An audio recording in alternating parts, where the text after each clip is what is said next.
No more. We are not bowing to these unelected idiots who think they can tell us whatever they think we need to know, and they can take the power away from us with absolutely no democratic investment. I want to just shift for a minute here to a great comment that I was listening to the other day. And this man, Kevin O'Leary, you know him from from television. He actually ran for the leadership of the Conservative Party some years ago, and I was quite intrigued by this because I thought he would make an interesting kind of leader. And I followed his campaign, and I interviewed him on about 4 or 5 different occasions. It was very shocking he just dropped out of the race because I thought he would probably contribute something of value to the political process in Canada. But I got to know Kevin O'Leary fairly well during that time.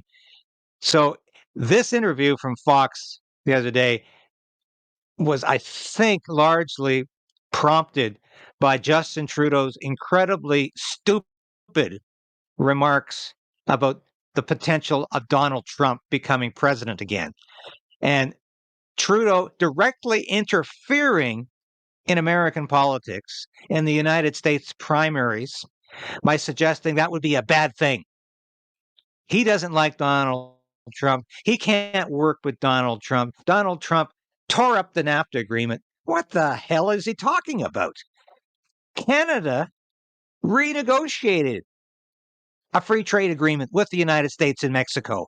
Justin Trudeau ratified it. Is he saying he doesn't believe in that free trade agreement?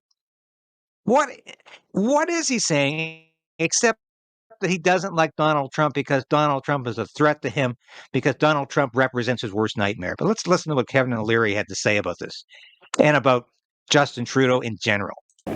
Well, I say these words with no disrespect. Canada, and I'm an investor, I look at it from that perspective. I'm a Canadian citizen, I'm an Irish citizen, I'm an Emirati citizen. Canada has one of the best natural resource bases on Earth. It's one of the richest countries on Earth from a natural resource basis. It's managed by idiots. Trudeau is the worst prime minister ever put in power. Very successful politician, no executional skills. Hopefully, we will thank him for his service within the next 18 months. It's so important to Canada that he move on. And I mean no disrespect, but full disrespect. Very successful politician, sure. Incredibly weak manager. Exactly.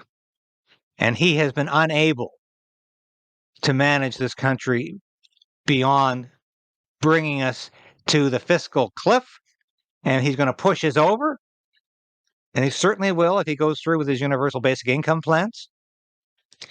But he has been a catastrophically bad prime minister. I'm glad Kevin O'Leary pointed this out, because it should be obvious to all of you that this man is continuing to degrade this country's assets, this country's ability, and he continues to push an authoritarian agenda that includes rigorous censorship. And he's an anti-life politician who pushes a euthanasia program that keeps getting larger, and it's going to get bigger this year to include the mentally ill. This man is a danger. He's a clear and present danger to Canadians, to our democracy, to our freedom. And I'm happy to see Kevin O'Leary point that out. So we're going to end this on a high note this week. It's Friday. I might come back over the weekend, do another broadcast.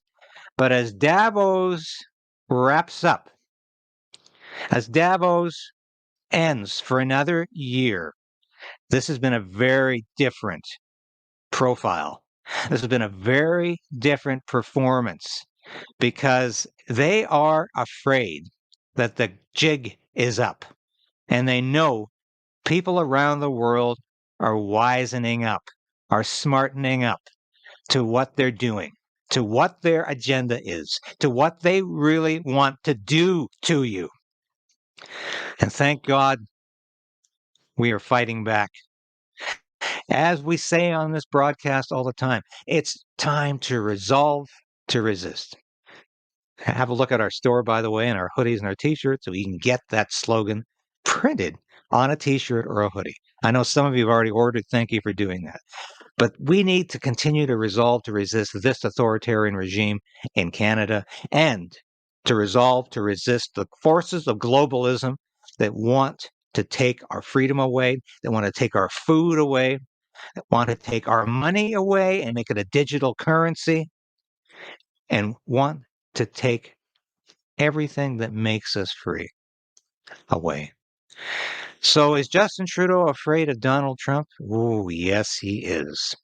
Should Canada be afraid of Donald Trump? Oh, no, because there's already a guy in Washington who has opened the southern border to the point of completely ruining the United States' ability to define itself through an immigration policy that is rational and acceptable to most Americans. He has completely destroyed the American dream. So, what is Trudeau talking about? We need a return to common sense in the United States as much as we need a return to common sense in Canada. Thanks for watching today. I'll be back again soon with another edition of Stand on Guard. I'm your host, David Krayden. Hi, this is David Krayden from Krayden's Right and Stand on Guard. Join the resistance. Resolve to resist. Become a member of this station. I've been practicing journalism in one form or another for over 30 years. I've worked in print, radio, and television for a lot of prestigious publications and media outlets. I was an Armed Forces Public Affairs officer. I worked on Parliament Hill. I know how Ottawa works, and I know how corrupt federal government can be. But you can play a part in opposing Justin Trudeau's government and Justin Trudeau's plans for Canada. You can become a part of the Krayden's Right resistance. Now, I urge you today, please support this station in any way you can. Ring that bell, subscribe, because that ensures you're at least going to continue to be able to watch these episodes. You'll beat the algorithm. But more importantly, I need your financial support. I hate to ask, but that's what I'm doing. I made a decision to pursue independent media because I believed it was the best possible route for me to take as a journalist and as a concerned citizen of Canada. So you can become a part of that. And at only $5, you can become a part of that on YouTube, on Substack, and with Buy Me a Coffee, a one-time donation. But I need your support. And from the bottom of my heart, I thank you. If you've already done that, if you're already supporting the station, thank you. But if you haven't, make that decision today